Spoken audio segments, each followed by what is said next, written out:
नमस्कार, मैं हूँ रचना और आज हम फिर से बात करने वाले हैं जेंडर से रिलेटेड मुद्दे पर। एक अवधारणा है जेंडर सोशलाइजेशन, जेंडर का सामाजिकीकरण। ये क्या है?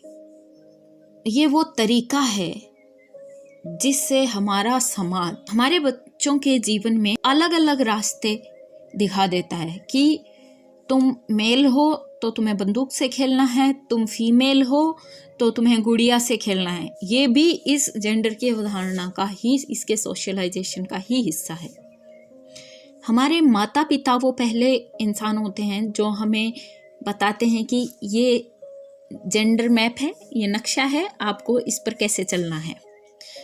और इसको हमारे जीवन में लाने के विभिन्न तरीके हैं जिसको सोशलाइजेशन, सामाजिककरण कहा गया है। वो कैसे तरीके हैं? एक तो गुड़िया और बंदूक वाला खेल, दूसरा पिंक और ब्लू कलर्स का खेल। लड़का है तो पिंक नहीं पहन सकता, लड़की है तो फिर ब्लू का क्या काम, जिसका वास्तव में कोई आधार नहीं है, कोई मतलब नहीं है, लेकिन फिर भी हमारे ऊपर थोपा जाता है। वैसे मैं गांव से हूँ, इसलिए थैंकफुली मेरे को शहर में आने तक ये नहीं पता था कि ब्लू और pink how they are related. और खुश नसीब भी हूँ कि मेरे भाई और मेरे जीवन साथी पिंक और ब्लू का खेल नहीं खेलते हैं, क्योंकि हमें ऐसे मुद्दों पर बात करने की आज़ादी नहीं है, तो हमारा उस तरफ ध्यान ही नहीं जाता है। फिर जो हमने सीखा होता है वो अनकॉन्शियसली, मतलब बिना उसके बारे में सचेत हुए, हम अपने बच्चों को सिखा देते हैं। हो सकता है मैं जब बोल रही हूँ तो बहुत सारी चीज़ों पर ध्यान रखते हुए भी कुछ ऐसी बातें बोल जाती हूँ। आप भी ऐसी चीज़ें बोल सकते हैं जो जेंडर अवधारणा का समर्थन करते हैं। अपने बच्चों को भी हम कमेंट में, गुस्से में कभी हम बोल जाते हैं, लेकिन उसका मतलब अगर हम समझें तो बहुत ही भयानक होता है। इसलिए हमें इसके बारे में सचेत होने, सजग रहने, इस पर विमर्श करने की बहुत ज़रूरत है, ताकि हमारे दिमाग में रहे कि कहीं हम जेंडर सोशलाइजेशन तो नहीं कर रहे हैं, कहीं बच्चों में प्रकृति के दिए भेद के अलावा हम उनको भेदभाव पूर्ण माहौल में, एक कुंठित माहौल में तो नहीं डाल रहे हैं, झोंक रहे हैं उनके जीवन को। 1969 में एक क्लासिक स्टडी की गई। दो साइकोलॉजिस्ट थे, सुसैन गोल्डबर्ग और मिखेल लेविस, जिन्होंने माताओं को बोला कि आप अपने 6 महीने के बच्चों को हमारी लेबोरेटरी में लाइए ताकि हम उनके डेवलपमेंट को ऑब्जर्व कर सकें, देख सकें। साथ ही उन्होंने उनकी माताओं के व्यवहार को भी ऑब्जर्व किया, और बहुत सी माताओं के व्यवहार में यह पाया गया कि उन्होंने अपनी बेटियों को अपने से ज़्यादा क्लोज रखा, ज़्यादा नज़दीक रखा, और बच्चों के कंपैरिजन में ज़्यादा बातें की। इससे ये हुआ कि जब बच्चे 13 महीने के हुए तब तक बच्चियां माँ के साथ ज़्यादा खेलती थीं, उनके पास ज़्यादा आती थीं, और बच्चे माँ से और दूर होते गए। साइकोलॉजिस्ट ने इन बच्चे और बच्चियों को माँओं से अलग कर दिया और इनके खिलौनों से अलग कर दिया, तो बच्चियां ज़्यादा रो रही थीं, ज़्यादा सहायता के लिए पुकार कर रही थीं, और बच्चे जो थे वो उन बैरियर्स को तोड़कर वहाँ तक पहुँचने की ज़्यादा कोशिश कर रहे थे, क्योंकि बच्चियों ने हमेशा माँ से हेल्प मिल गई, और बच्चों को माँ से हेल्प नहीं मिली तो उन्होंने प्राकृतिक रूप से खुद की सहायता खुद करना शुरू कर दिया। इस तरह से माँओं ने बच्चियों को तो डिपेंडेंट बना दिया और बच्चों को इंडिपेंडेंट और एक्टिव बना दिया। और ऐसे ही बहुत सारी छोटी छोटी बातें जो हम करते हैं, छोटे छोटे व्यवहार, छोटी छोटी हरकतें हमारी, वो बच्चों में दूरियां पैदा करती जाती हैं, उनकी पर्सनैलिटी को अलग अलग बनाती चली जाती हैं।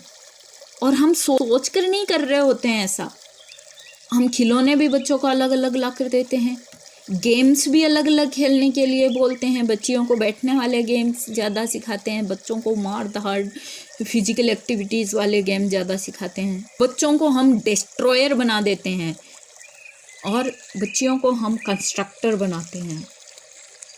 और बाद में हम ब्लेम करते हैं कि लड़के ज़्यादा क्रूर होते हैं, लड़कियां ज़्यादा सॉफ्ट होती हैं और वो खुद की रक्षा भी नहीं कर सकती, फिर उसको रक्षा उसको करनी पड़ती है। मतलब ये सारी चीज़ें हम एग्रेशन, बच्चे को बंदूक देकर पहले ही सिखा देते हैं।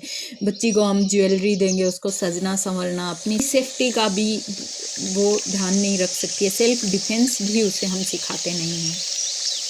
अभी तो सिखाने लग गए हैं लेकिन नेचुरली नहीं सिखाते हैं। और शहरों में तो ऐसा बहुत पहले होने लग गया है। गाँव में जब हम छोटे थे तो हम लड़के लड़की सब एक साथ मोहल्ले में खेल सकते थे, लेकिन अभी तो कहीं पे भी नहीं खेल सकते, क्योंकि हमने अब तो बच्चे को पैदा होते ही के साथ जेंडर की अवधारणा से अवगत कराना शुरू कर दिया। उसका जेंडर सोशलाइजेशन अब तो बर्थ से ही हो जाता है। पहले तो फिर भी 10-15 साल में शुरू होता था।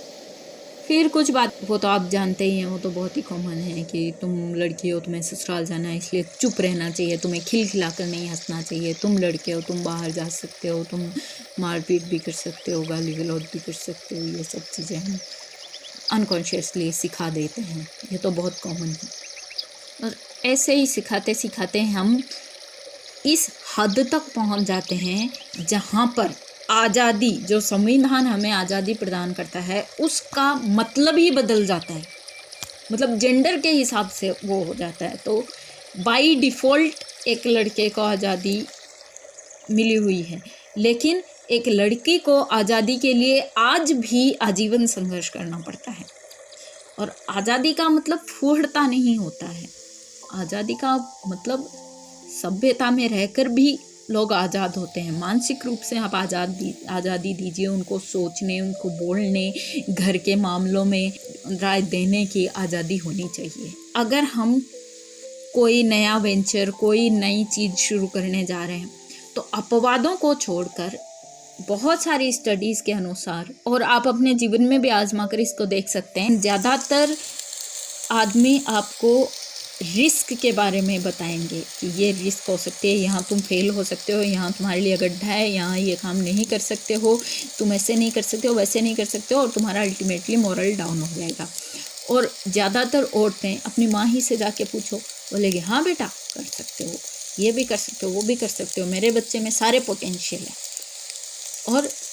और ज़्यादातर औरतें आपको पॉजिटिव साइड उसकी दिखाएंगे, हाँ यहाँ पे ये सक्सेस तुम्हें मिल सकता है, यहाँ पे तुम ये कर सकते हो, यहाँ पे ये क्रिएटिव चीज़ कर सकते हो, यहाँ पे ये जोड़ सकते हो।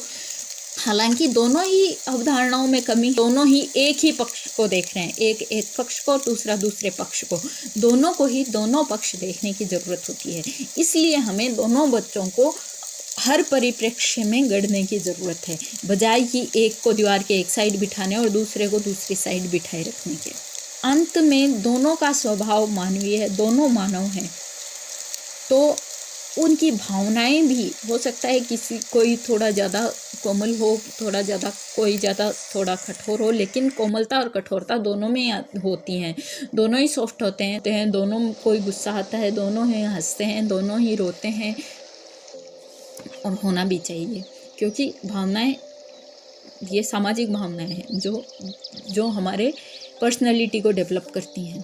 और अगर हम इनको नहीं उजागर कर पाएंगे तो दोनों में ही डिफेक्ट आ जाएगा, दोनों की पर्सनैलिटी डिफेक्टिव हो जाएगी। फिर तो पहले हमारे माता पिता सिखाते हैं, फिर हमारा परिवार हमें सिखाता है, यही चश्मा लगा कर दुनिया को देखना सिखाता है।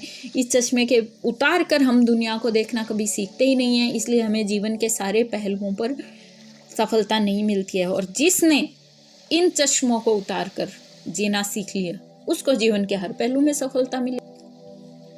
फिर हमें हमारी सामाजिक इंस्टीट्यूशन, सोशल इंस्टीट्यूशंस ये सब सिखाती हैं। जब हम जेंडर के चश्मे से देखना शुरू करते हैं ना, तब ये रोड पे चलती बहनों पे फब्तियाँ कसने की बातें हम उस इंसान को इंसान के रूप में या उसके गुणों के आधार पर देखने के बजाय हम उसको उसके शरीर से देखना शुरू कर देते हैं।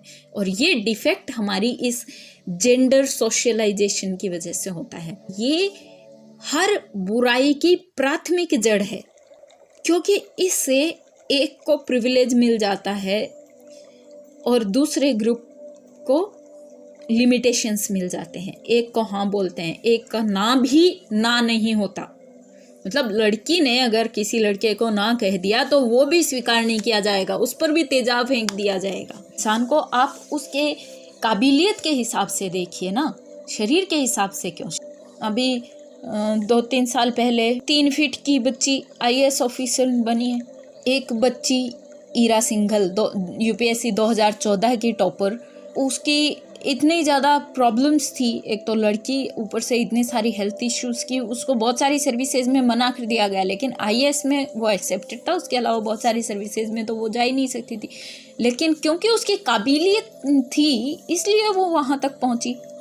अगर उसके शरीर को देखते और जेंडर को देखते तो फिर तो वो कहीं पहुँच ही नहीं पाती। फिर हम कई बार गलतियाँ करते हैं कि अगर आपकी आइडियल कोई बोल्ड लेडी है, सीता सावित्री की नहीं है, आपकी आइडियल अगर सावित्रीबाई फूले या फूलन देवी, फिर आप तो गए काम से, क्योंकि वो लोग तो आइडियल होने के काबिल ही नहीं है हमारे समाज की जेंडर अवधारणा के अकॉर्डिंग। मैं हिंदू धर्म को फॉलो करती हूँ, इसलिए उसी के बारे में मुझे ज़्यादा जानकारी है। बाकी धर्मों पे मैं कमेंट नहीं कर सकती हूँ क्योंकि मैंने उनके बारे में नहीं पढ़ा है। तो अपने धर्म में ही अपन देख सकते हैं कि देवी को हमेशा देने वाला बताया गया है, और देवता जो है वो संहारक भी हो सकता है और रक्षक भी। ये भी हमारी जेंडर अवधारणा के प्रतीक बना दिए हमने, भगवानों को भी नहीं छोड़ा। तो हमें समझने की ज़रूरत है, पहले खुद से बात करने की ज़रूरत है, फिर घर में, फिर समाज में, तब ये चीज़ें बदलेंगी, और इनको बदलने की भी बहुत ज़रूरत है। आशा है दोस्तों आप इस पर विचार करेंगे, और ये भी आशा है कि आपको ये पसंद आया होगा। हमारे साथ बने रहिए अन्य ऐसे विमर्शों के लिए, और अगर आप कुछ और पक्ष के बारे में कुछ कहना चाहते हैं तो प्लीज़ कमेंट बॉक्स में लिखिए। धन्यवाद।